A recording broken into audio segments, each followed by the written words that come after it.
Welcome to the SE Journey, where we take you on journeys from across the spectrum on just how the hell we became systems engineers. My name's Zane Allen, and he's Chris Sprague. I said that backwards. Sit back, relax, and enjoy the show. Cuff. Yeah, just be crazy. It's going to be the eye thing, isn't it? Eye contact. Your eye contact. Welcome, everyone. Excited to bring you another episode of the SE Journey. Today we have a fantastic guest with us, a former colleague, current friend, or I guess I should say current colleague, former coworker, friend. So we're excited doing a fellow podcaster. Yeah, I was going to say a podcast doing us a favor in return. We were just on his podcast. Crossover episodes. Crossover episodes. There we go. Before I get too far ahead of myself, though, let's make sure my co-host is out there. Zane Allen, how you doing? Great. Is my camera working? Am I Yes. looking at you enough? Your Eye tracking is on. Yes, technology's awesome. This will be a fun episode. Yeah, absolutely. Great to be here, and glad to get into it with our guest here. As Chris said, we got to do his show. Now we're doing the crossover. It's like some sort of sitcom where we appear on each other's, and maybe we'll have spin-off universes from this. And anyway, much to come. Yeah. But so, it's great to be here. Excellent. Yeah, to introduce our guest, it's Eric Doherty. Like I said, former coworker. He's got his own pod. Since I said that right off the bat, Eric, why don't you introduce yourself? I mentioned the podcast, and tell us the name of your podcast and where we can find that, so we don't lose track of that. Sure. Awesome. I love getting a plug right up front. Yeah. So my name's Eric Doherty. I am a fellow podcaster doing the Veeam Partner Perspectives podcast, available everywhere you pick up your podcasts. Current Veeam employee, part of the channel team there. Have been for the past 4+ years and have a long and storied IT career history that we'll probably investigate during this time. Yeah, we're excited to hear about Absolutely. Yeah, a little different from what we did on yours, but a little more about, what led you to the role you have today and all the lessons you have to impart on the people out there. Perfect. Yeah, so we, like I said, we were former coworkers. Actually, Eric and I were on the same team there for a while, and getting to do the channel partner, all the good engineering for the channel partners and all that. So yeah, you told us a little bit about your current role, and we'll get to that, Eric. But I know that you've gone through, you've been on many different sides of this, right? Yeah. Of technology and IT career, and I've been all over the place. I always say I've sat on every side of the table when it comes to IT. I just like about everybody else in this industry, I made my bones at the help desk level. Okay. And worked myself up through being SE project leader, doing internal IT, doing consulting, running my own consulting company, along with doing that pre-sales, both with that company and with other companies. And, here I've been channel influencing for more than a decade now, I guess I'll say. So I've kind of been all over the place and even done a little project management in there, which was never my favorite thing, but, somebody has to make sure the projects stay on track. I took a little of that in college, knowing that, well, they're going to make me do it. I should at least have some of the skill set, right? But yeah. I did the same thing. I took a 3-course post. It didn't really count for credit, but it was like post-secondary education, 3-course thing on project management at Penn State at the local campus here. That was fantastic. And I learned a ton in it. And I used a fraction of what I learned because I was never that deep. I wasn't going to be Mr. Six Sigma and all that kind of stuff. Yeah. But I learned enough to keep things on the wasn't going rails. to sit for the PMI or whatever. Yeah. No. I was taught by a guy that helped launch like Mars rovers and a real engineer. And I'm like, I get why you need all this. Yes. Because you got to convert metric to, imperial and all that. I get it. Yeah. There's a reason why most people manage projects out of Excel spreadsheets. Everything else, that's about what they need for majority of them. But yeah, NASA, I think they're probably using something a little more sophisticated. I hope. Yeah. It's funny you mentioned that. First time I whipped out a Gantt chart, people looked at me like, "What the heck is this?" I'm like, "All right, Same. all right, Yeah. I'll stop." Yeah, it's like amazing. I'm like, no. I actually did get a Six Sigma, whatever the really basic like green belt or something. I can't remember. Yeah. I did do that class. I was working towards, this is when I was an enterprise architect, was working towards PMP as well, right? Project management professional, and TOGAF, right? The architecture framework for enterprise architecture, things like that. Real exciting at parties, Chris was. That all pushed me to jump to sales. Yeah, really. I was going to say, I know how you ended up where you are now. No, I'm being a little facetious, but yeah, so it's interesting. Well, like I said, I did it. I can't say I enjoyed it, and it just reassured that I don't want to ever do that as a full-time career, which is fine. There's nothing wrong with figuring out that you don't want to do something just as much. That's just as important as figuring out what you do want to do. Yeah. And definitely things you get to extract from it, right? To kind of help you along the way. So. Oh, it definitely. I still use. I apply things, and that's the key, right? Apply a little bit of everything you learned along the way to accomplish what you need to accomplish. I mean, heck, there's things you use for that if you're, redoing a room in your house. Yeah. It's like you basically do need to know how the steps of a project work. So, I mean, everything matters for that. I can't say I've ever really worked anywhere where I didn't take something away. Either it's I got to remember and do that, or I got to remember to never do that again. It works both ways. Yeah. That's great advice. Or learn from your managers when they mess up, or other people around you. Don't do what they do. Yeah, absolutely. Yes. I'm very fortunate now. I'll plug Ken, Chris's former manager and my current. Oh, that's right. Yeah, it's really great.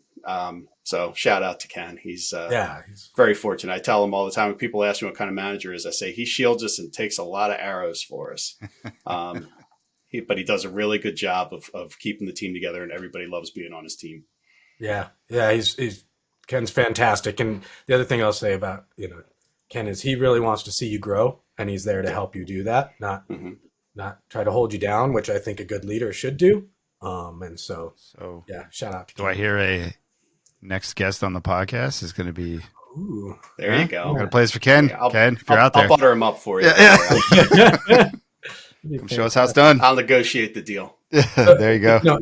Erica, I like that you brought up the point about, hey, I found out, that I didn't want to do that as a career. And that's just as good as, to me, almost just as good as finding out what you do want to do as a career. Right. So, which is a lot about which is a lot about what our podcast is about, right? Like, why did we become SEs, and how did we get here? And what along, so where I'm kind of going with that is like, what along your career, was it early in your career? Was it later? What started leading you to, I assume you like your job as an SE in channel SE. Let's start there. And what led you to realize, that this was good for you and you liked it? It's interesting to look back because it really was a slow evolution. And fun fact, my first major at college was a photography major. Imaging science and photographic technology. So still technical, but still a lot of artistic stuff as well. And quite frankly, it's kind of funny because I think most of what they were teaching in those classes at RIT doesn't apply anymore or it does, but nobody's using it. It's like photographic chemistry. Who's developing Princeton film? Yeah. I learned all that. Yeah, exactly. Yeah. So it's like, the chemical reactions that are happening. It's like, that's great. Now it's all digital. You can learn about that, I guess, but that's, I don't know, physical science. It's a whole different set. Yeah, exactly. And so what I learned, and the takeaway from that was after doing that for a couple of years, that the love I had for it was being drained when it became necessary to do it, see it coming as a career, and the amount of work you had to do to maintain that, the level of work you had to do in the classes and for the major. And I wasn't loving it anymore. I actually didn't pick up a camera for several years after I left that major. Yeah. Oh, really? So I'm back. I was going to ask that. Like, did you still incorporate it in your life? I assume you. I really have now. Yes. Okay. Yes. I've got a ton of gear sitting behind me that I usually take places. There's actually, this room doesn't have any of my stuff. This is all the stuff of the boys. It's It's a family man cave, I guess. It has all the kids' sports stuff on it, except for the Eagles stuff you can see behind me. Yeah. We're not going to talk about that today. Yeah. We'll talk about Oh yeah. We're not Yeah, going to last talk about the Eagles podcast. today. Last podcast, there was a lot of excitement, so you're A gonna lot more get the, optimism. you're gonna get the yeah. timelines. It might be a little skewed, but yeah, you'll hear me happy and optimistic on one, and really salty on another. But yeah, so it took a while, and again, it's learning the difference between something you love. Yeah, I always say if you love what you do, you never work a day in your life. Yeah. But sometimes having to do it for work can change your passion about it too, and you realize that it makes a better hobby, even a high-end hobby. And I've done stuff that I've gotten paid for, but not making a living. It's like extra money, enough to basically you make a few bucks and you buy a new lens. So you're lucky if you break even. Right. Fueling the hobby. Exactly. Yeah. That's how most of this stuff works. Cool. But it's, again, learning that that's not the direction to go. And I think that I ended up in technology. Like I started realizing that stuff did fascinate me. And then again, even at that age of like 20, 21, looking and seeing that I've been tinkering with that kind of stuff my whole life. Always had some kind of computer, always trying to figure out better how it works. Always the guy that took stuff apart in the basement and couldn't quite get it back together right. But always wanted to know how things work and get inside. And that's the mind of an SE. What's going on under the hood? Yeah. So the career path then started to make sense. So again, got my first job working help desk, started doing more and more advanced stuff in that. My second job, interestingly enough, was in what I'll call consulting in finger quotes. It felt more like a temp agency. This is what I did. And this may date me, but this was even old stuff for back then. Oh, okay. I spent months in a regulated environment an FDA regulated environment, changing IP addresses on VAX stations. Oh, Each one had 19 pages of documentation you had to review and initial as you were going through. So it took months. We'll give a break here to let everybody pause, go look up what that means, and come. Yeah. Wow. Yeah. So way back, and that, like I said, that was old technology for the time. So at this point, it's like dinosaurs are calling that dinosaurs, but I'm sure that it's still out there in the wild somewhere too.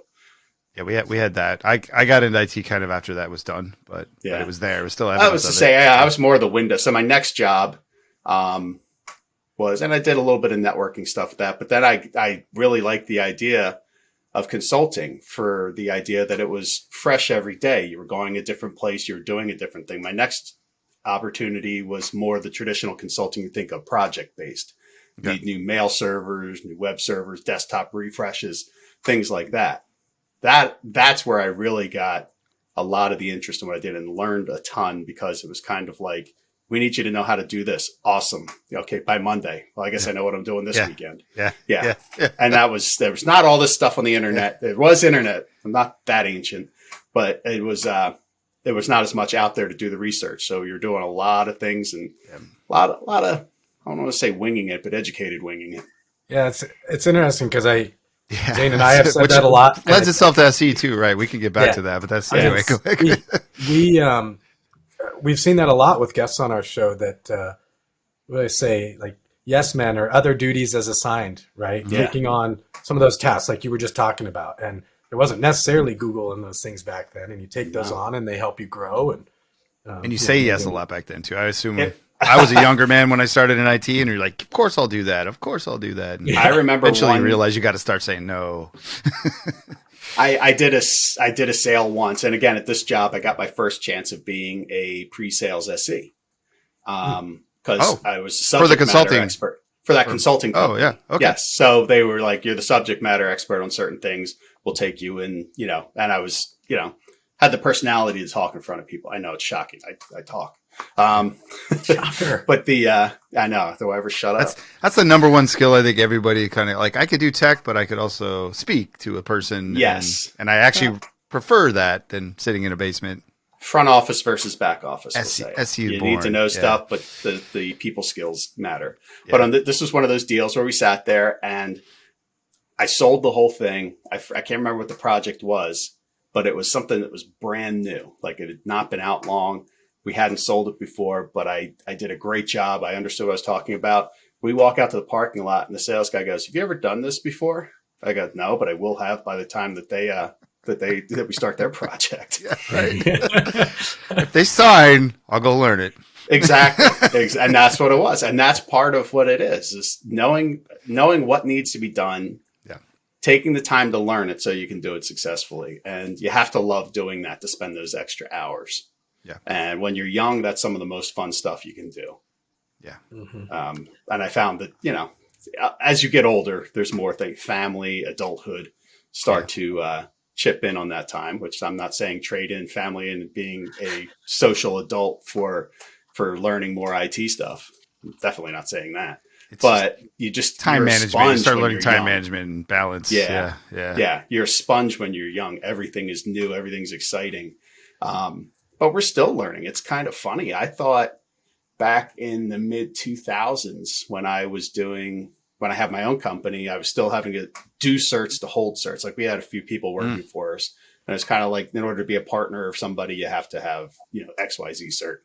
I was still the guy that was taking some of those.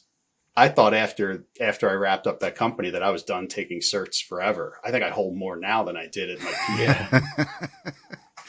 Well, that's true. And in your role, and I know I kind of get into that as a partner, SE, or I'm not sure what it's actually called there, but technical partner manager, which is still a fancy title for Channel SE.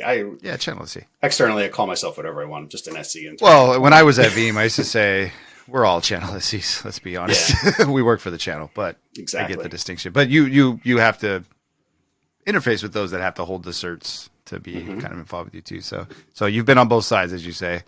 Yeah, I understand what it's like to have to take them, and I've had to assign them out. Through them.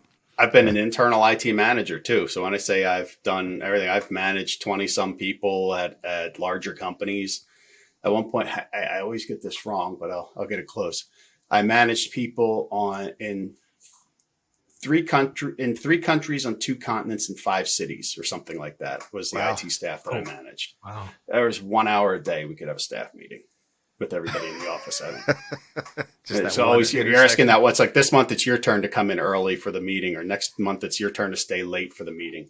Yeah. But again, you learn it's about people interfacing again and building. I brought the same concepts to that internal IT as I did to the consulting, that these are the customers and trying to build the best experience you can for them. Yeah. And that really, it doesn't matter whether somebody's an external person paying you or that's your job. That's really how you should be approaching every one of your jobs. Yeah.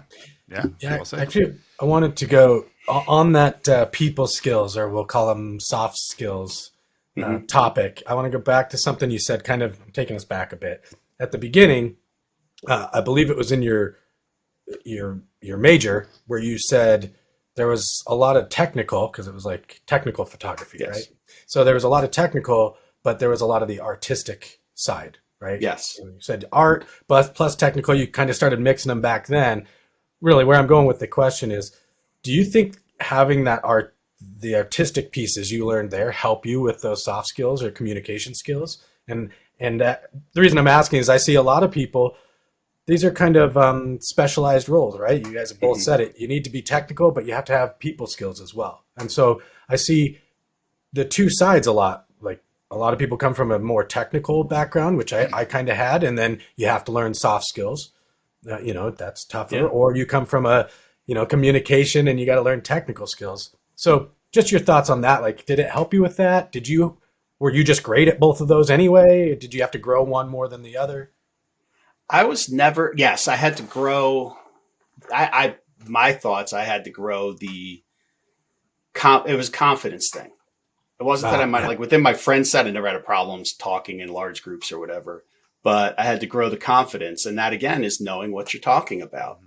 I think it gets easier as you get older to talk in front of people because you lose your ability to give a crap as you get older.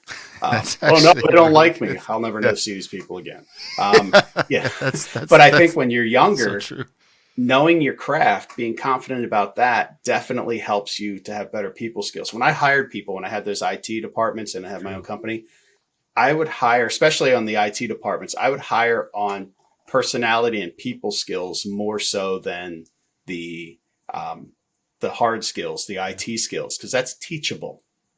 So if I had somebody, especially hiring at the help desk level, I would rather have somebody who maybe has done like, maybe they have a little background. Maybe they did they're a tinkerer. They've done maybe some of the ITIL stuff on their own or the A plus certs or something like that. Yeah.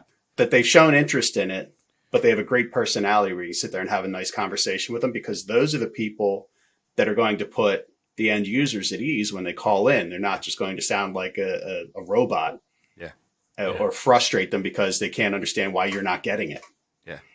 Which is the worst thing you can do, is then be condescending and talk down, and not even know you're being condescending and talking down to the people. Yeah. No, that's a skill you have to learn. You're like, I don't understand why you're annoyed. I'm just asking questions. I still answer. But they're already in that frustrated level, right? Yeah. I still good bedside manner. Bedside manner. Good bedside manner. Yeah. Hello, IT. Have you turned it on and off again? Still how I still answer. Do you? You learned everything you know from the IT crowd? Yep. Yeah. That's it. Yeah. No, that's a good point, right? It's I worked for a director. Well, he was like a regional director. Anyway, he was talking about how he managed it. He goes, "Oh yeah, that guy, he runs my help desk for the executives because he just knows how to talk to them. He gets it. He knows they're all going to come to him with, I don't know why my phone doesn't turn on, and he just has to go like, oh, absolutely. He just a personal skill that he can't make the first person feel stupid, especially not the executive. Yeah. So pick it right. I did the same thing. The last place I managed, guy came in. I'm like, you're my help desk guy. First of all, he was kind of he was an intimidating guy, but he wasn't a pushover. Yeah. And then he had a great voice. I'm like, everybody's gonna love you, and you're gonna go out and do the desktop stuff, and then I'm gonna come out and say, how's my team doing? So I get that.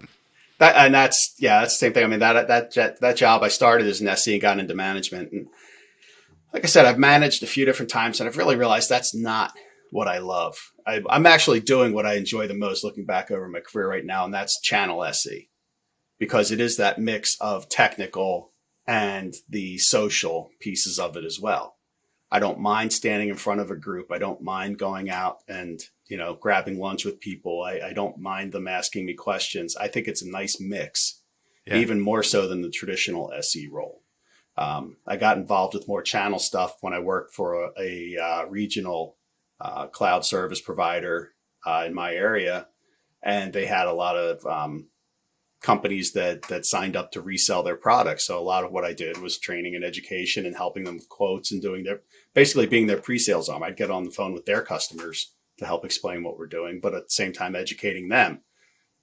Did the same thing for a while at Microsoft as well. Then I did a little more SE work, and now I'm back in channel. I've realized this is where it's at for me anyway. Yeah. I know it's not everybody's cup of tea, but I enjoy it for everything I said. It's social, it's technical. I get to do everything that I enjoy. You get a little relationship management in there as well. It's not management. Yep. That's not a nice way to say it. You get to have relationships. Yes. Across the board. Let's just say, management makes it sound so clinical. But it does. PMP over here. Exactly. Yeah. But it's really nice to have that, to establish those relationships. It's not a one and done. I have those long-term relationships with folks at these partners. Yeah.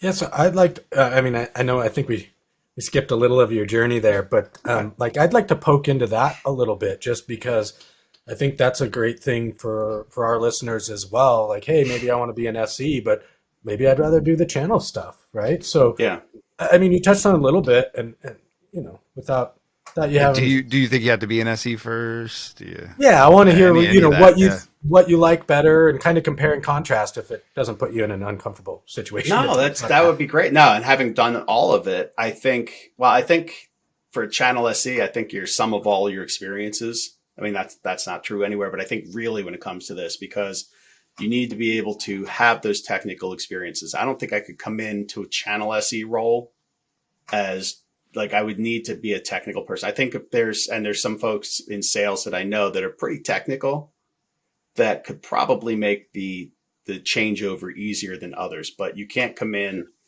It's a weird mix. It's a unique person that can do it, because you do need that technical, you do need that social, and only one of them can really be taught. But it's not also typically channel SE is not an entry level job where you have time to ramp up. Right. But if you're one of those technical people, I think that you could pick it. If you're a techie who's in sales, I think you could certainly do it. If you're a technical person and have the personality you could do it. If you don't have the personality, in all likelihood, you're not interested in doing this anyway. You want to keep on the keyboard. I mean, at this point in my career, I say I'm more whiteboard than keyboard. I'm going to draw out the design and concept. If I'm elbowed up to my elbows in your systems, you're already screwed. I shouldn't not have that access to your environments anymore. I don't want you to do that. Yeah, that's a big thing, right? I remember when I became SE, it was a lot less of, hey, you want to just remote? I'm like, nope, I'm going to walk you through it and not going to touch your stuff. And, don't want my fingerprints on your stuff. Yeah. That's for your benefit. That's what I have my lab for, because I can. Exactly. That's literally what I was doing today. I was upgrading my lab to V12, which just came out this week. So now you know what timing we did this recording for. But that's what I was spending my time while I was on phone calls. Again, multitasking, another thing you got to be able to do these roles. So I'm on, team calls while I'm in the background typing commands and doing stuff and looking things up. And so, but that's part of the beauty of it. I think if I was doing one thing, and that's something I think that I see, and that's why I got into the consulting and the SE stuff in the first place, is it's different every day. I did this show up at a job for 5 years and do the same job. Part of the reason I loved that was for most of that 5 years, the company was growing and we were changing things. So I was doing all these projects. Then all of a sudden it got to steady state. And I was like, this isn't this fun. I don't enjoy maintaining steady state as much as I do building and growing. Totally agree. Yeah. And you get to do that as an SE out there and with sales or channel or consulting even. Yeah. Which, I was going to say, again, I have to probably take it away from what Chris wanted to talk about, but that's kind of why maybe you like channel, right? You are building. I mean, you could build a business as an SE too, but you're kind of part of the team. But I'm going to put words in your mouth. I think you're kind of building a business in your region, in your territory that, it's Veeam centric in your case, but it's all aspects, the relationship, the technical enablement, the sales team that rely on you. Yeah. So that could be probably why it's appealing. If I had to Absolutely. guess. And especially with somebody like Ken, because he's somebody from day one. He said, your territory is your business. You run it how you like. Here's the guidelines and, you have targets and goals, but how you get there is really your design, because what works I'm in the Northeast, what works in the Northeast may not work in the Southwest. Yeah. Do we all share ideas and find common things that do work? Absolutely. But everybody's different. And that's why we don't have somebody from New York City representing Denver, Colorado. I've seen how that can go. I was going to say, this California boy walking into Philly might take some. Although I do like the choice of shirt today. If I want to call that out. I did see that. I love that. Big. Yeah. So anyway, I put a lot of hip hop shirts on here. I love it. My Illadelph, big Roots fan. Yep. So actually. Love it. Yeah. I'm going to say I did that on purpose for you. I was going to. I'll take that as you did. I did. Special for me. It is my newest one. I do like it. Yeah, there you go. That's how I get around. That's what you're saying. If you show up, just wear that. And exactly. But no, that's a good point. And actually, I hadn't thought about it till right now. But I was told that too as an SE. I was an SE before I came over to Pure, and you can listen to our last episode if you want to know what Chris and I do now. That it was kind of like a franchise as the SE, but I'm thinking about it from a channel perspective, and maybe I'm wrong.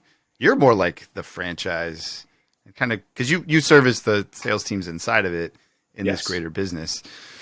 It really is. It really could be looked at as the full business at the channel side. Yeah, and I have a lot more respect for you, Chris. I know what we did over there, man. I'm sorry, I didn't even look at it like that. I know. I apologize. Channel gets no love. Podcast. You're not getting anywhere without us, but Channel gets no love. No, they all ran me out. They all ran me out. Yeah. They're like, what do you channel guys? What do you guys channel guys do? I know. No, I thought there's an interesting distinction. For those out there, we haven't had a channel person on yet. Well, we've had Chris, but we've never interviewed somebody that's former channel. Yeah, he gave up. No, and that's why why exactly why I wanted to dig into it, and you see the differences, and people out there listening, you can kind of hear what direction they want to go. And that's the beautiful thing is, that's the beautiful thing about this whole industry. There's so many directions you could go. Yeah, there is. What you could put 20 people in a room, each of them say I'm an SE, and they're all doing something different at a different level for a different company. The industry you're in matters. Whatever vertical can change how you do that as well. Yep. There's so many different ways you could do that. Good point. Verticals. Yeah, and you cross verticals, right? Am I wrong? You don't have an enterprise. You kind of do it more by partner type than say vertical. Yeah.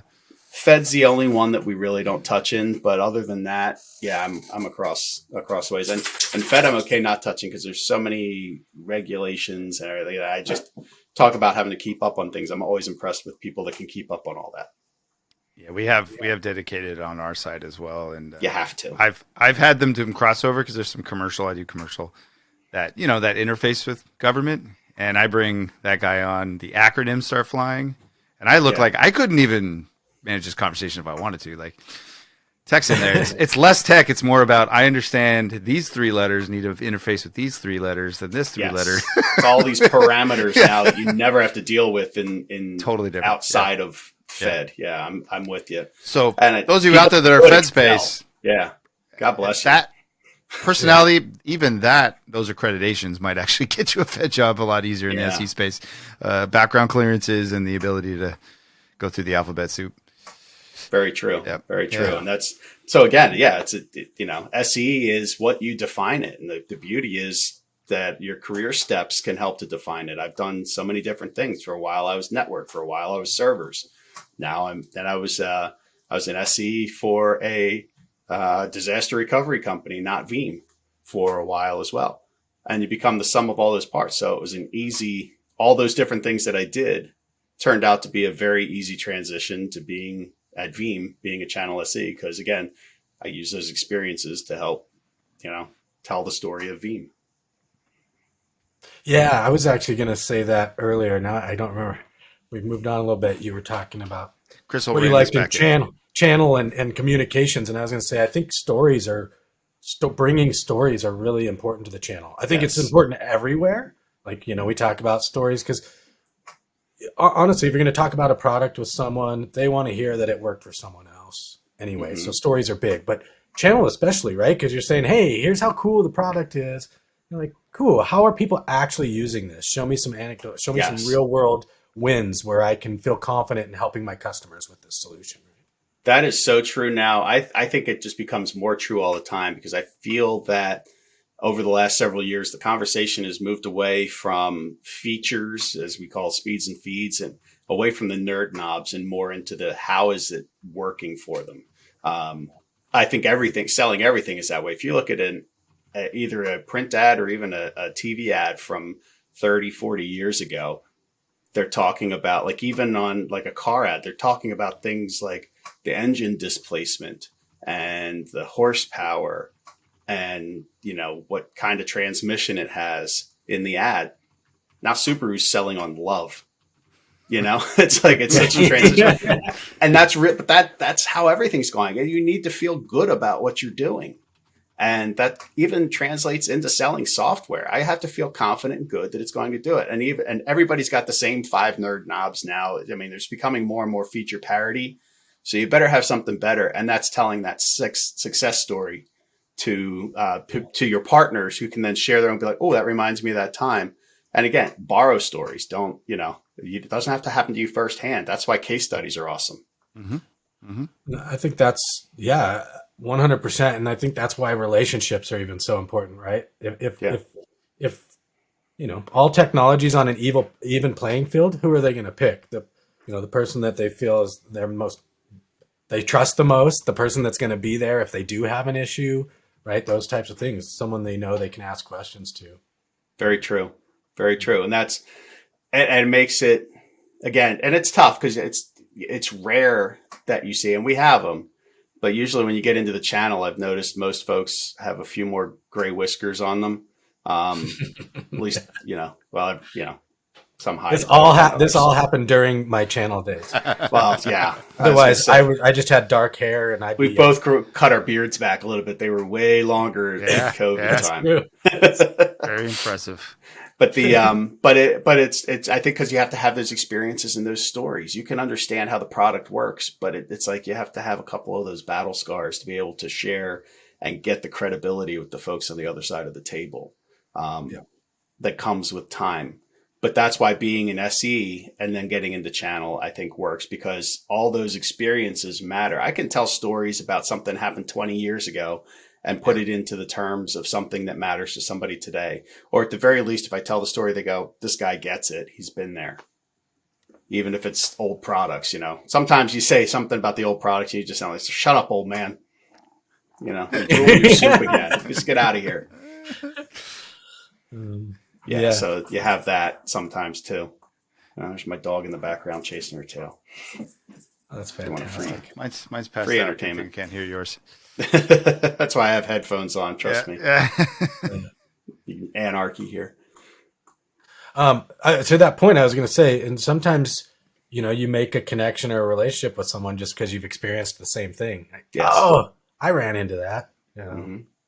Yeah. Now you're that guy that had that same thing. And now when you need to have that next conversation, it's all about relationship. I'm still running it. I literally the other day got introduced to a marketing person at a partner that I'm going to start covering that I don't have any prior relationship with. They're not even in my, yet they're 2 hours from my house. So I've never really, but a name came up on the email and I was like, is this the same person that used to work at Citrix back in the 90s?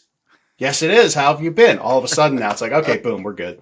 We're good. Yeah, that's awesome. Wow. Yeah. So, this is a very small industry too. I mean, as big as it is and the millions of people that are doing it, but it's a small world when it comes down to it. Yes. I mean, Yes. you're pulling up names from forever ago. The longer you're in it, the more names you have in your phone and the more of them you remember. So it's even more so, I think, now with everything being digital and LinkedIn and everything, more and more people that somehow. Yeah, that's another we're thing. attached this way. Or no, I was at a partner event the other day and met a guy. He's like, "Oh, you guys are Pure. Do you know this guy?" Like, yeah, I used to work with him there. Like, we just had a 20-minute conversation about all of the ecosystem we knew around. Yeah, he's at our company now. No way. Yeah. Yeah. Just walk down the list. That's great. It's another thing I like about, being over here, being an SE or whatever. I was joking with Zane last time. I had to look it up. This LinkedIn article I saw where they have 45 titles for SE, right? They're all it's all the same job, but it's 45. Yeah. I don't agree with all of them, but to your point, we could call ourselves a bunch of different things. Yeah. Right. But I think that's where I was going is one of the greatest things is on this side, we do compete. There's products we compete with and stuff, but yet build relationships with everyone, right? Like we can still all build camaraderie on the fact that we're SEs of some sort.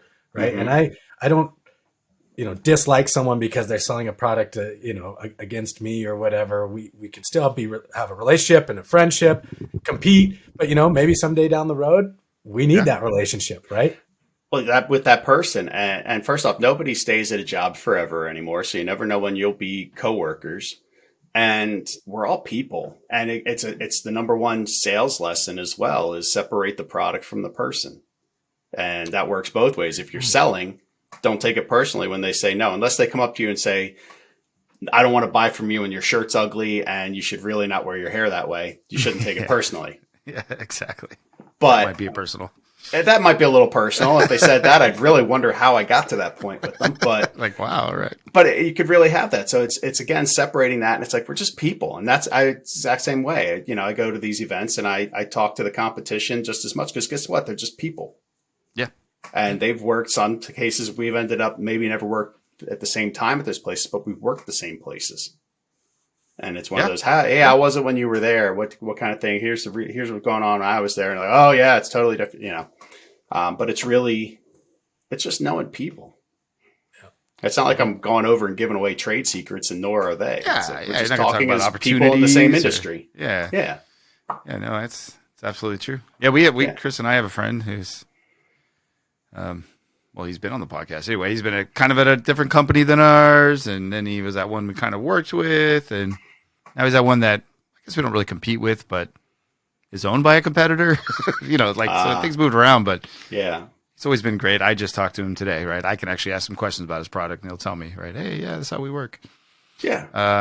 That's why you should have those. Recommend him for jobs later too, right? Because I have a job coming out there. I like him. I'm gonna say, hey, I know the right guy. I'm gonna go take him from that other place. That's a really good point. I have not gotten a job cold without knowing somebody at a company since the 90s. Yeah, that's an important. Because I either knew somebody who was saying to their HR, "We got to get this guy in," or they're calling me and saying, "This place is awesome. You got to get in here." Yeah. And that has really, even places like when I worked at Microsoft, they reached out to me, but then I got in there and the first two people I saw, I knew. And so I immediately had a good word put in for me. So it was really nice. Like, And oh, you're applying? Let me go tell somebody. Yeah, exactly. Okay, Let me cool, tell thanks. you. Yeah. So you never know when knowing somebody ends up paying off. I would say your best jobs, and I was told that in a college course once. Like, oh, there's the posted jobs, and then there's the jobs that aren't posted or get posted, but they're not really posted. Meaning, you're not finding them in a posting. Yeah, You're finding them because you're going to know somebody, and that's when you get the jobs that you really want. And I think you're right. in some of these cases, I would have never even known about it if I didn't know somebody there. Case in point, honestly, is the job I have right now. I was called right up, said, "Hey, I remember, working with you on some things. There's a job here that I think you'd be awesome for. You interested?" And timing was right. Nice. 4 years and change later, here I am. You're not going to tell us who recruited you over there. I'm just kidding. You don't have to do that. No, it's I mean, I think that's spot on because, I mean, I can't predict the future, but I've said before, I don't think I'd get another job without, at this point in my career, probably any job I would get would be because I know somebody. Right? I think it has to be the way things work now because you can get millions of applicants through online things now. It's not like before where you had to find the job. I mean, God, let me just date I'm not as old as like the stories I keep saying, I swear to God.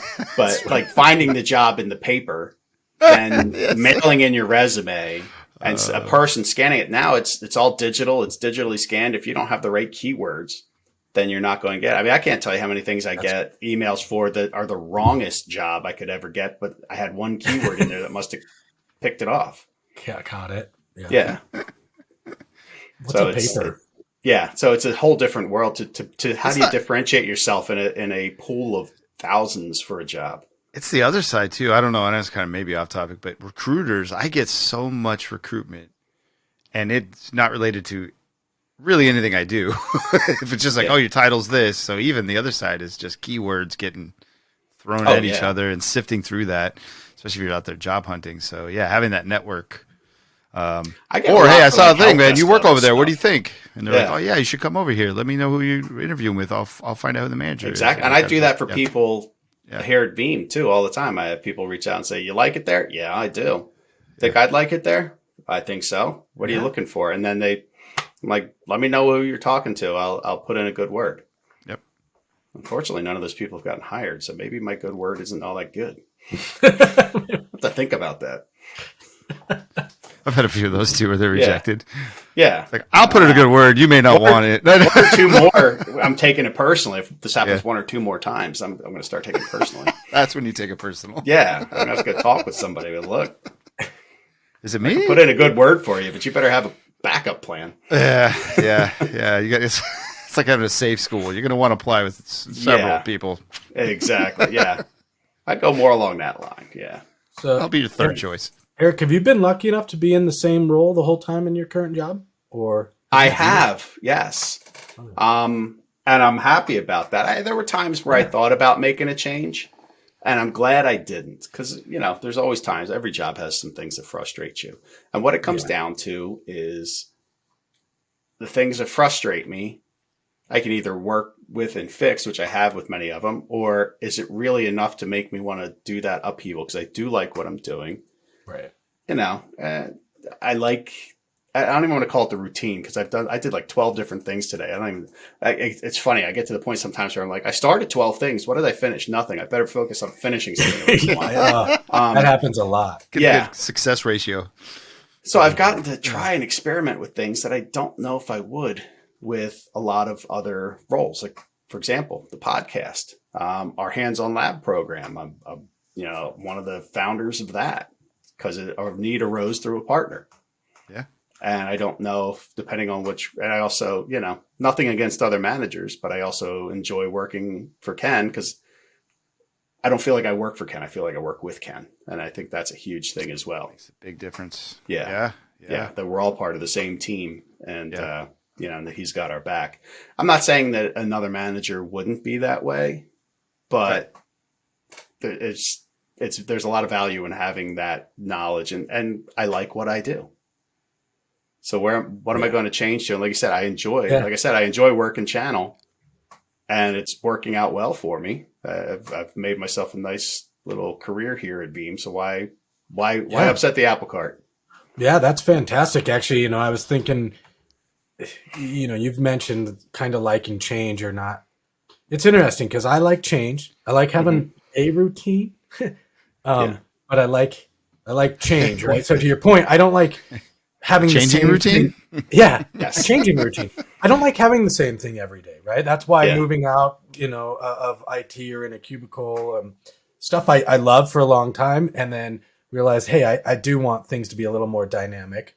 And some people don't. They love their routine and do that. But so I was going to say, while I like change, and a lot of us, we probably all do here on this call, is why we're over here.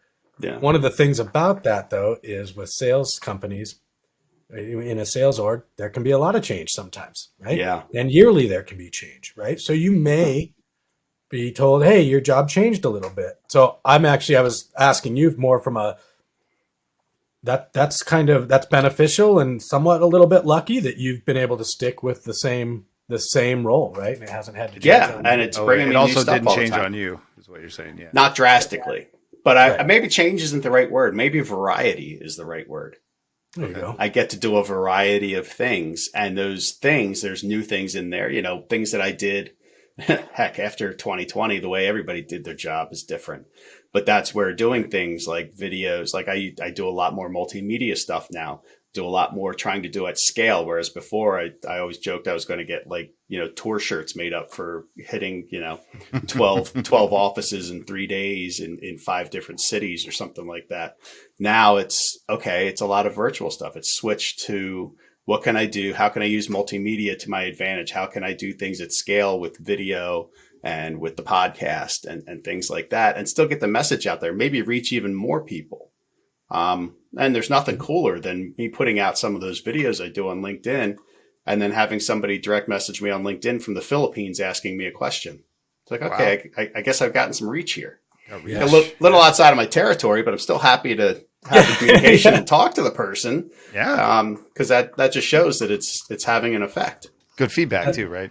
That's a great point. Zane and I have gotten a few emails just on this. This is not a business podcast. This is a personal, try to help the community out there understand what it means to come be an SE. And we've gotten a few emails. It's like, hey guys, I want to tell you, I really enjoyed that. And I think it's great what you're doing, for the community to try to understand this. And we're like, oh, wow. Yeah, we just got not only did one person at least listen, they kind of liked it, right? Like, do more of them, please. Could you maybe do them more consistently? Would be nice. Yeah. Well, and it's really interesting. Yeah, well, that's the biggest trick. So when I started, it's a couple things. I'll tell you about this. So when I started, I was told most podcasts don't make it to their 6th episode. And it's a single-digit percentage that makes it to the 25th. If you make it to the 25th, you've made it because now you have a back catalog. Okay. So if you get new listeners, then they'll go back and listen. They got time to go through. Yeah, yeah. So maybe you don't want anybody to listen until 25. Good strategy. I like it. I'm not saying that either, but consistency does matter. And I got a little slack last year in the second half, and I'm trying to get back on my once a month. I think that's realistic given that this is nobody's full-time job. To go out and find guests and prepare. And I found that the weekly videos that I do and a lot of that kind of stuff,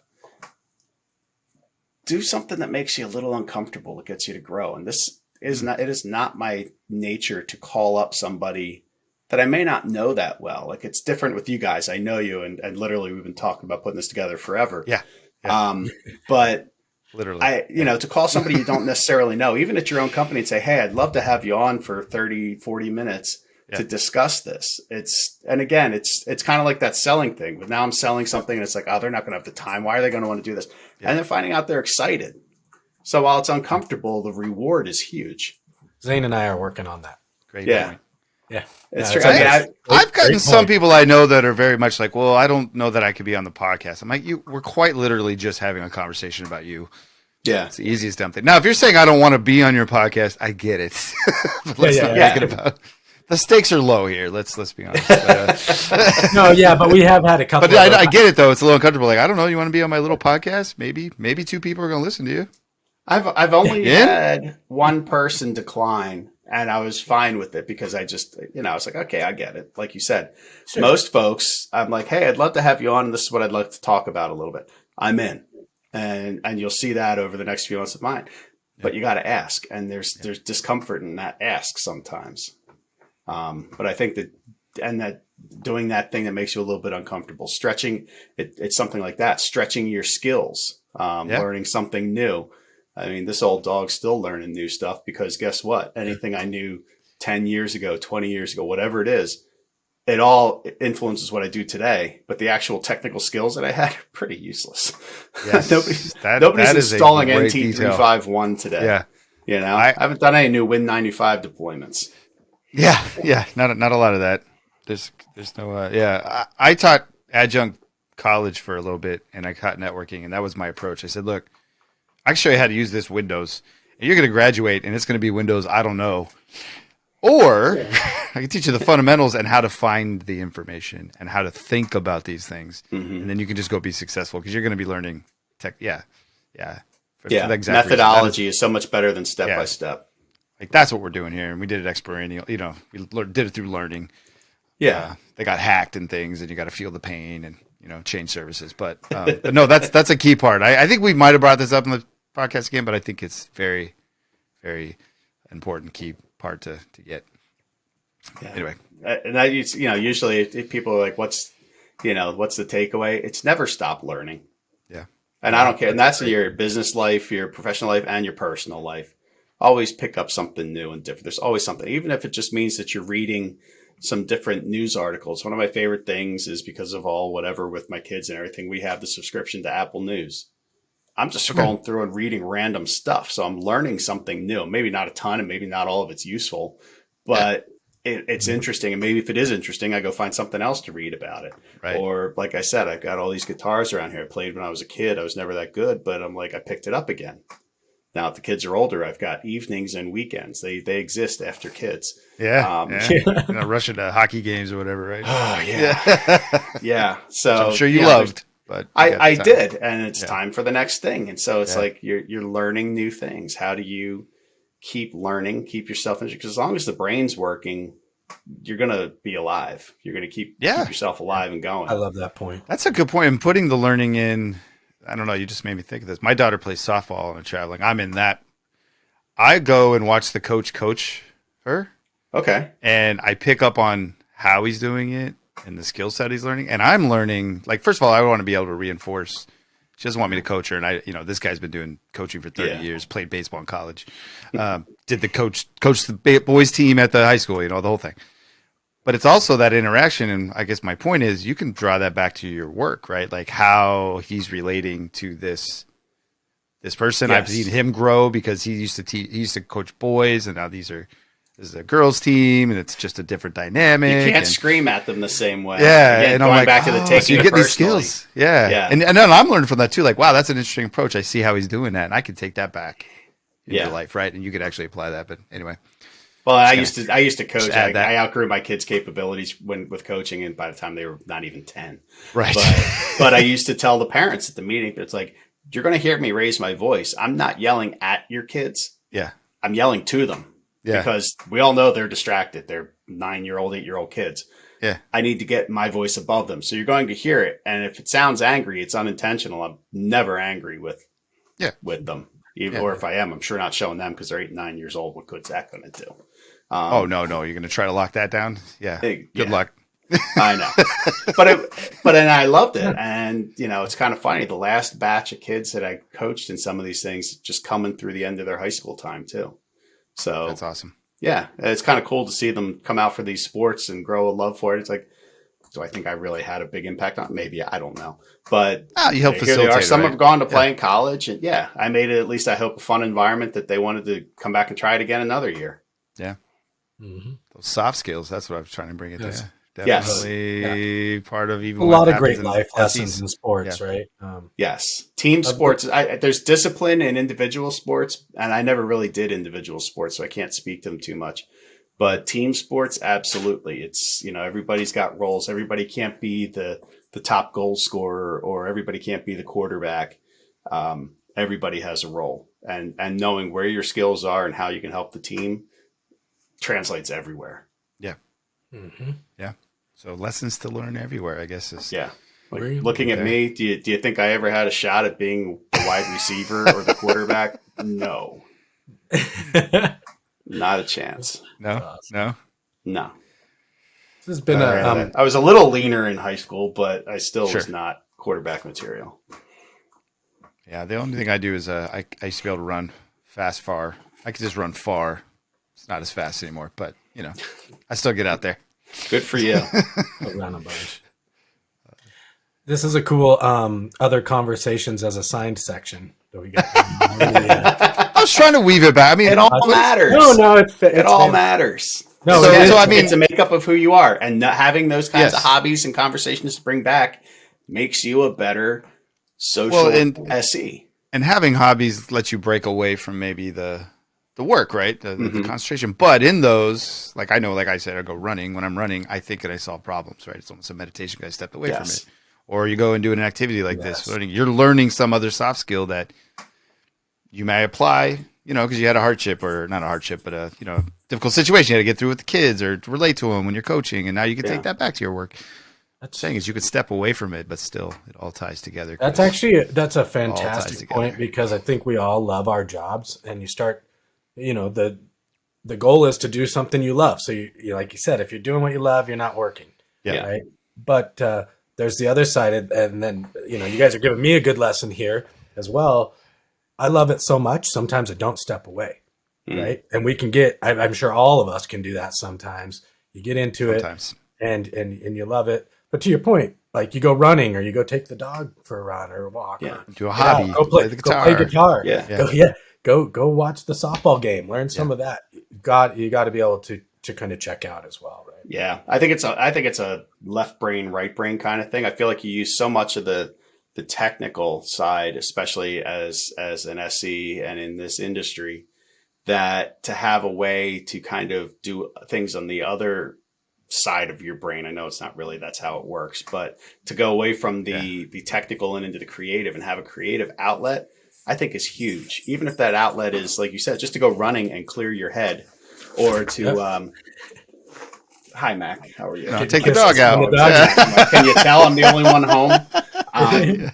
But My dog does. I think having that, and I've really tried to ingrain that in my children as well. My one son is a great artist. He's great painting, sketching. My other son is actually one of the guitars on my wall is his, and he wants to take it back. And I'm like, good, get that outlet. Have something that you can go do that has nothing to do with what you do for work because it will recharge you. Yeah, there you go. Well said. That's exactly it. That's a great skills lesson. Nobody ever does that. I worked hard and I keep working hard. You get to a point sometimes, I think, where it's like, yes, there are certain industries, I think, where you have to put in that many hours. And yes, there are times in your career where you do. I've done the 40 hours without sleep because guess what? Oh, yeah. Viruses don't take a break. Right. I've had 32-hour days. I tell people like, there's not 32 hours in a day. I'm like, oh, there is in IT. Yeah, if you don't sleep, it's still just one day. Yeah, exactly. That's a day. Been there a few times where it's like you didn't plan on it. That's why, that's the other thing I'll say. When you get into IT, keep deodorant, toothbrush, toothpaste in your desk. That's Why? a smart idea. You're going to need them sometime. Just trust me on that. You're going to need them. Phone number to the Don't pizza know place. when. They always have the phone number of the 24-hour pizza joint. Yeah. So yeah, that's a little thing that I've had to use that way too many times. But that's good advice. Again, the nature of it. But you put in those hours, and especially when you're younger, I think you put in more of those kinds of hours because nobody's calling me at 2 a.m. to tell me that something's down anymore. I'm not at that point in my career and I'm not in that job. But you learn so much in those jobs too. Yes. Yeah. Yes. And going back to kind of relating to people, put you in the position that the customers you're trying to help might be in, right? Or you understand what they're trying to solve against or the challenges they may have. Even though it was a while ago, to your point earlier, kind of the same situation, different tech, maybe different problem to solve, but really a lot of the same problems to solve. So yeah, You show them that you made your bones in the industry. You've done you've done the hard work to get where you are. You didn't just wake up one day and go, I'm an SE now. Yeah. You Yeah. kind of worked your way up Now- through it. Yeah. For those, and we haven't really interviewed anybody that maybe came right out of sales, though I do know people that did that. At least understand that position, right? Go, like you said, borrow stories from other people. Go They've figure probably out been selling position. tech long enough that Yeah. they have either heard other people's stories, Yeah. and they clearly have a capability for it, because you can't just come in, like I said, you can't just open up the door and get, guess what, I'm your SE now. Well, Yeah. you obviously have a propensity towards technical things anyway, so I think that you'll do very well.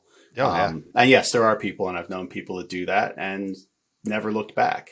You know, is there a little bit of Yeah. ramp up time? Sure. But, you know, I have friends that switched from, they graduated with accounting degrees, worked in accounting for a couple of years, decided they didn't like it, and their company gave them a chance to get into IT, and they haven't looked back, and they're running IT departments at major companies now. Wow. Yeah. Yeah, you never know. we hope About to the bring mindset. a little more of that diversity this year in the podcast, right? Like coming from different backgrounds. Yeah. But we found a lot of us, actually, it's probably almost all of our guests come from a very similar background. Different, we might have all had different education in college, and that's kind of what this podcast has been about. Like, hey, there's not a SE major, go be a sales engineer major, right? Yeah. So that Yeah. changes, but it seems like all of us really cut our teeth in IT, taking on more roles and more jobs until we became an SE. Yeah. Well, it's funny because after I was done being a photo major for a little while, I was a comp sci major. And I still don't know if they have anything that's a degree that's more like what IT really is now, or if it's still, or even do you really even need to go to college to be a developer anymore? My guess is that the best ones probably didn't, because they actually just did it. Like I said So- on the last episode, you could probably learn everything about coding and be an amazing coder, and developer. But yeah, yeah, you're So I gonna get don't something think- else out of college.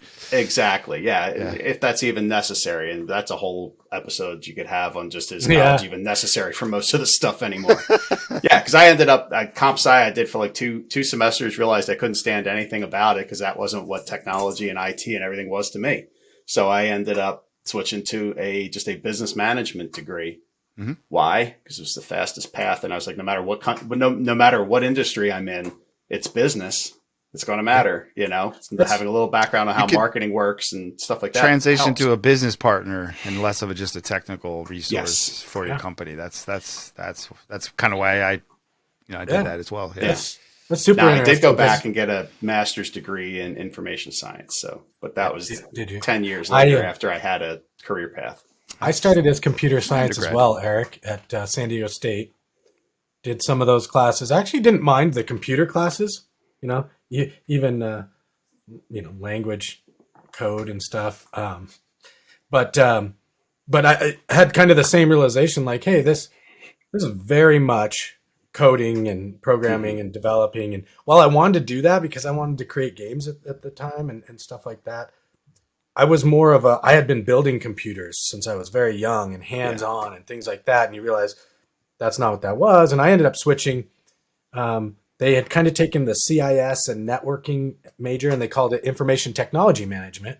And it was in the College of Business. So almost exactly Cool. what you're talking Decision about. there. science Yeah. department is where And that's mine when was I in, realized, like, ooh, I've got these business classes that are, look, this is really cool what they're talking about. Yeah. Right now I can mix the tech and these guys know business. And that's when I really started going, wow, I want to be in some higher level conversations Yeah. some of the time.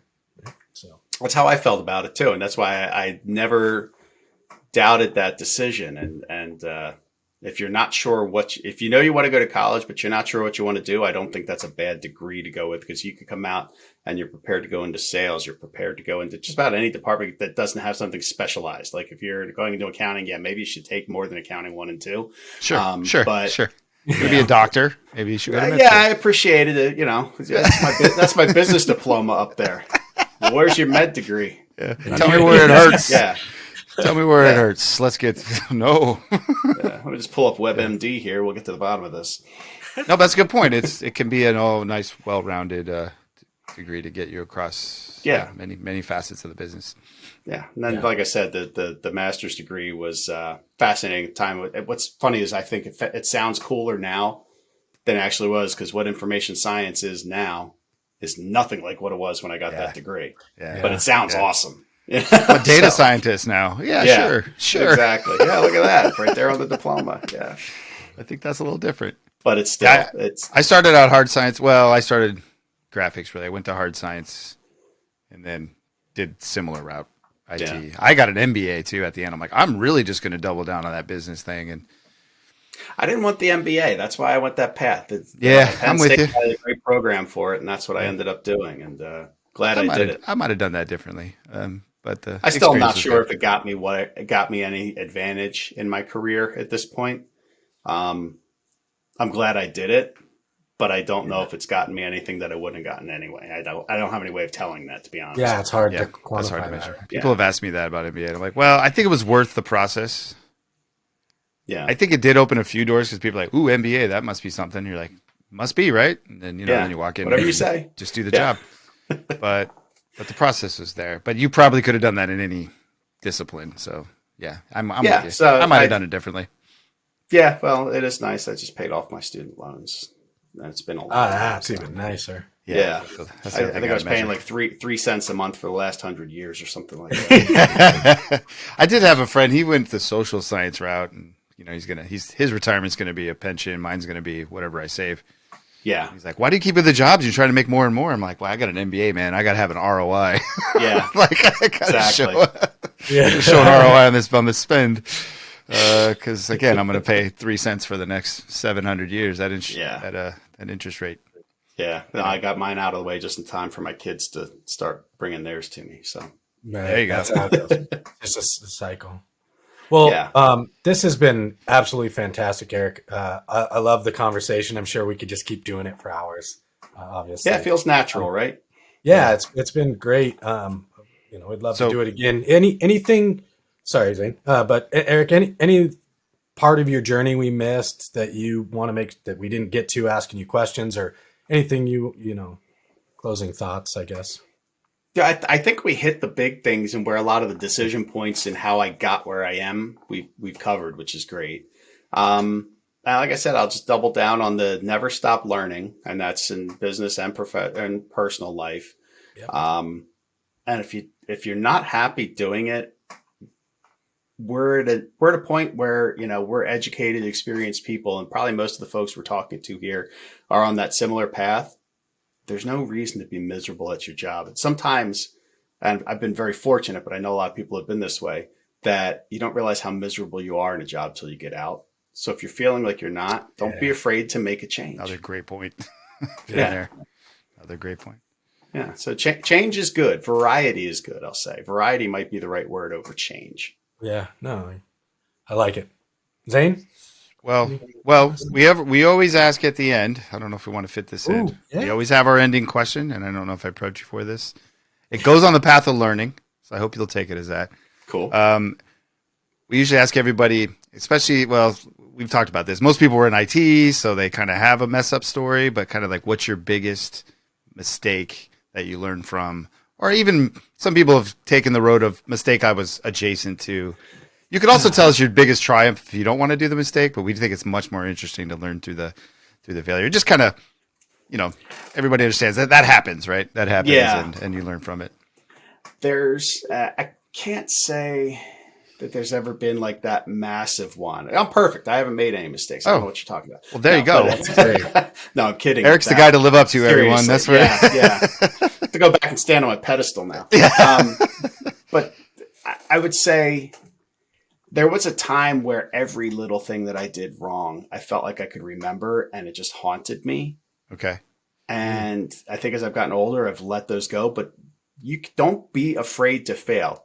Catastrophe, no. Don't do something like I've had ones where I've made decisions or recommended things to people that the product maybe it's a little early in the life cycle of it. You turned the sales motion on more, and so it got than- a yeah. little. I almost lost the relationship and the customer. But again, learning experience. Yeah. It's not failure. It's not complete failure if you learn something. And I feel that way even having a company that, obviously I'm working at Veeam, so I didn't continue having that company. And some people look at it and be like, well, you failed. You had to close down the business. Like, honestly, we got out clean. Nobody Yeah. went into debt. Everybody, we employed several people for several years. Everybody who worked for us seems to be doing well, the ones that I've been able to keep in touch with. And I learned a ton from it. Yeah. So failure Took isn't its a natural bad course, thing. right? Took Yeah. its natural course. Yeah. Exactly. So, Okay. so it's all how you frame that failure too. Yes, there are some times where it's just like, oh my God, I can't believe I did that. But guess what? Usually you're thinking of it worse than anybody else, unless you've done something so catastrophically bad that you're never coming back from it. Yes. Which most Yes. people never do. Yeah. So We've gotten accept it and move on. We've Nice. gotten so many good one-liners and tips from Eric that I feel like I'm gonna have to pay him royalties every time. This is All of you out everything- there. No, I mean, I just the one you hit on there too. Like, don't let those failures eat you up inside, right? And I think that's kind of where we're going. You told you told the vision instead of the actual story, which is fantastic, right? Like, Perfect. what we we're don't have trying to say is extrapolate it. It's in. We just said it. yeah, we've all messed up, and you should feel okay doing that, right? Yeah. If I failed that bad, we wouldn't be talking right now, right? Right. That's why I feel okay asking it. I mean, I know you didn't. Yeah. You're like, well, actually, my name's not Eric, and I'm running from the law. Yeah, But I say you're gonna be digitizing my voice and graying out my face, right? yeah, exactly. You need to pixelate that's this actually- picture. I meant to ask you more about your business there, so that's probably another podcast. Cool. Oh yeah, we didn't dig into that, I meant to, and we and I had distracted. such good See, conversations that got lost. Our job on here is I throw Chris off, see if he can get us back, and see if we can make the guest stay long. Yeah. So far, it's We worked. said, perfect timing. Friday afternoon. The only thing it's missing is the adult beverage in one of the That's hands. right. I should have done that ahead of time I know. just to be prepared. But Should no, this encourage has that. been fantastic. I'm glad that Yeah. we got the chance to do this. Thank you so much. I love these Likewise. kinds of formats. Yeah, it's just really easy. We love the story. I think everybody's story is different, but there's always nice wisdom imparted in there. So we appreciate your time, and Thank you so Hopefully, much. somebody, Eric. if anybody has any specific questions for me, please, get me in touch with them. I'd be happy to. I never really think myself as a mentor, but I'd be happy to answer any questions anybody Yeah. has if they have any after listening. Appreciate perfect. that. Okay, we can. I don't know if you want to give us how you want to be contacted. We'll put it in show notes. So happy to do. I don't so. even know because I don't use half my social media anymore, so I'm not even sure how to tell you. Just to find them at Veeam, Fed up with it, everybody. yeah. That's have to probably your find 'em at best Veeam. bet. Yes, There you go. LinkedIn. Okay. You'll find me out there. You see this face, you're gonna find one like it out there. And then go check out his podcast, even if you're not a. Everybody can see it, right? Or am I? It's am I it's talking out of public. turn? It's Okay. worldwide. You can get to that. Yeah. It's partner oriented for Veeam, but if you want to see more about kind of how that role works, hey, there you go. There's a guy in action sharing it with the world. Yeah, So- and got some cool people on there sharing some cool things, including the two guys here. So Awesome. Yeah, at least go check our episode out. Come on, we Yeah. gotta get those numbers up, guys. Let's go watch Sure. that. I need I'll you to tap- like and subscribe and mash that button, or what am I supposed to Exactly. say? I don't know. I think that's what it is. You got to point to do the fake point to it and all that stuff. Yeah. It's like, can you all stop right. pandering for subscribes? I just want to know how to fix my drywall. Why is your content 15 minutes about like and subscribe? I don't. Yeah. Show me how to put the. Absolutely. I just All need right. to know how to fix the crack in my drywall. Please stop. Well, thank you both so much. Like I said, this has been fantastic, and if any listeners are out there stuck with us through the whole thing, thank you so much for being here. We do this to help the community out there and to listen and reach out to any one of us on here. Zane, Yeah. Sal, Eric, we're all happy to have a conversation. Absolutely. Thanks, guys. All right. With that, thank you. Great. Till next time.